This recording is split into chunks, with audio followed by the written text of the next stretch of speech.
Some women are not in a bad marriage. They are in an emotionally empty one. Have you ever noticed this? A husband and wife are living in the same house, the same bedroom, the same kitchen, the same routine. From outside, everything looks normal. No affair, no fights, no big drama. And still, the woman feels completely alone. Like she's sitting next to someone, but emotionally, she is actually sitting all by herself.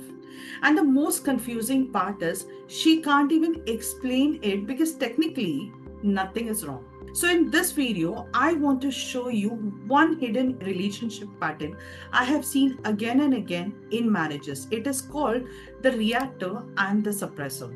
And once you understand this, your whole marriage will start making sense to you. Because sometimes the problem is not love, the problem is the emotional wiring that is underneath love. Let's start with the husband first. You know this man, right? He doesn't shout, he doesn't fight, he doesn't even create a drama. In fact, from outside, people will say, wow, yeah, such a decent man he is. So patient, he's so mature. But let me tell you something very honestly. Many husbands are not calm. They are just trained to disappear.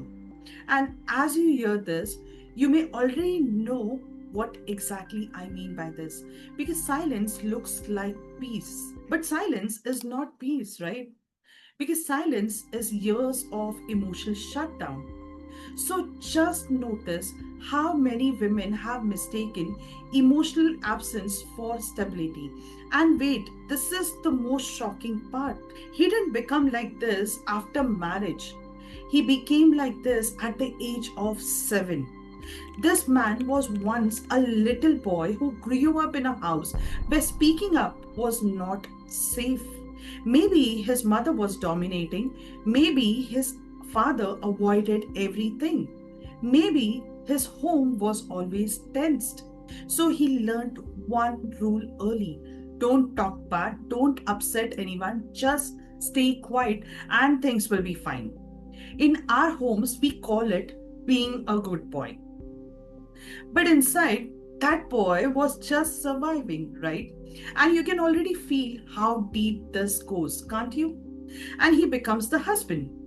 And the wife says, talk to me now. What are you feeling? Why are you so distant? And he freezes. Not because he doesn't care, but because no one taught him emotions. He was taught responsibilities, salary, EMI, duty, not closeness, not emotional presence. So he does what he knows. He shuts down, he scrolls, he stays silent. But because he doesn't know how to stay present in a relationship without feeling attacked. So imagine how lonely that makes the woman feel. And here's the saddest truth: he thinks this is love. He thinks love means tolerating. I should not argue. I should not make things worse. I should adjust.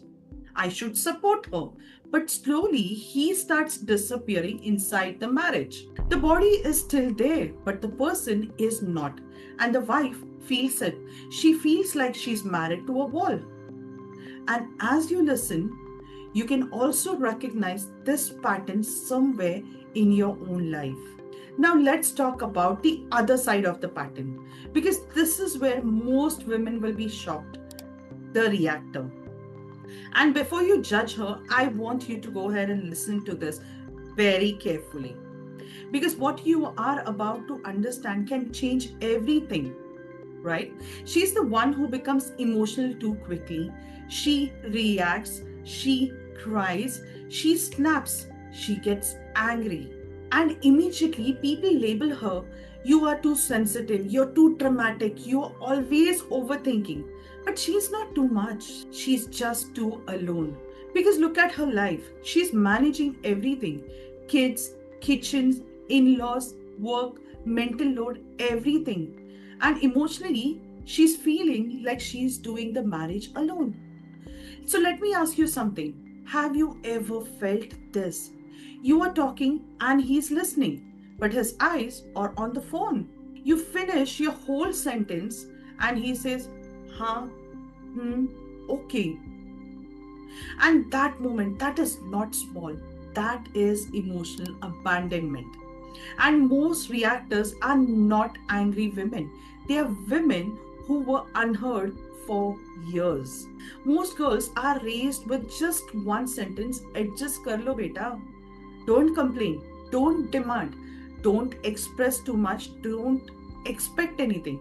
So she keeps on swallowing one day, 1 month, 10 years, and emotions don't disappear. They accumulate, they collect like a pressure cooker. So when she finally bursts, it looks like anger to the whole world. It's not anger, it is grief. It is loneliness. It is her nervous system that is screaming, please notice me. Please stay with me emotionally. Please don't leave me alone in this marriage. And here's what will break your heart. She's not fighting for affection. She's fighting for connection. Her anger is not the problem. Her anger is the language of her unmet emotional needs. Because when a woman feels safe, she doesn't scream, she softens. But when she feels invisible, she becomes loud. Not because she wants to have a war, because she wants to be seen. And now you can already see the tragedy. The more she reacts, the more he shuts down. The more he shuts down, the more she panics. Two wounded people triggering each other and calling it as a marriage. The way out is not talking more, and it is definitely not more of adjusting. The way out is learning how emotional safety is built step by step. And in the next part, I'll tell you something more shocking, why these two people feel perfect in the beginning and why this particular cycle becomes so addictive. And if you're watching this and thinking, Sonali, this is literally my marriage, please know you are not broken. This is not a character flaw, this is a pattern. And patterns can be changed with the right support. So, if you want my help to break the cycle without begging, without fighting, or shutting down, you can book a private one on one clarity call with me right now. The details are in the description below because you don't need more advice. All you need is emotional clarity.